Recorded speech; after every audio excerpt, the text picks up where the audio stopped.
দেশের ২০ অঞ্চলের উপর দিয়ে ঘণ্টায় সর্বোচ্চ ৬০ কিলোমিটার বেগে ঝড়ো হাওয়াসহ বৃষ্টির পূর্বাভাস জানিয়েছে আবহাওয়া অধিদপ্তর। এসব এলাকার নদীবন্দরসমূহকে ১ নম্বর সতর্ক সংকেত এবং পাশাপাশি দেশের ৪টি সমুদ্র বন্দরে ৩ নম্বর স্থানীয় সতর্ক সংকেত দেখিয়ে যেতে বলা হয়েছে।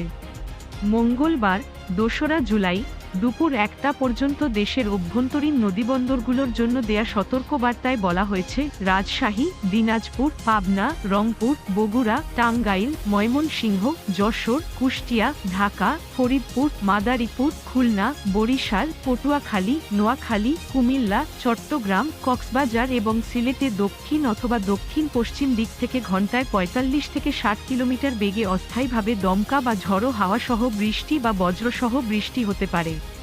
সতর্কবার্তায় এসব এলাকার নদীবন্দরসমূহকে ১ নম্বর সতর্ক সংকেত দেখাতে বলা হয়েছে। অপর একটি বিজ্ঞপ্তিতে চট্টগ্রাম, কক্সবাজার, মোংলা ও পায়রা সমুদ্র বন্দরসমূহকে ৩ নম্বর স্থানীয় সতর্ক সংকেত দেখিয়ে যেতে বলা হয়েছে। উত্তর বঙ্গোপসাগরে অবস্থানরত মাছ ধরার নৌকা ও ট্রলারসমূহকে পরবর্তী নির্দেশ না দেওয়া পর্যন্ত উপকূলের কাছাকাছি থেকে সাবধানে চলাচল করতে বলা হয়েছে।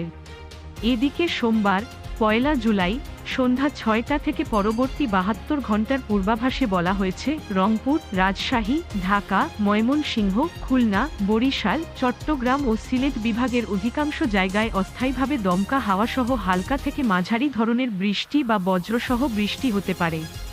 সেই সাথে দেশের কোথাও কোথাও মাঝারি ধরনের ভারী থেকে অতি ভারী বর্ষণ হতে পারে।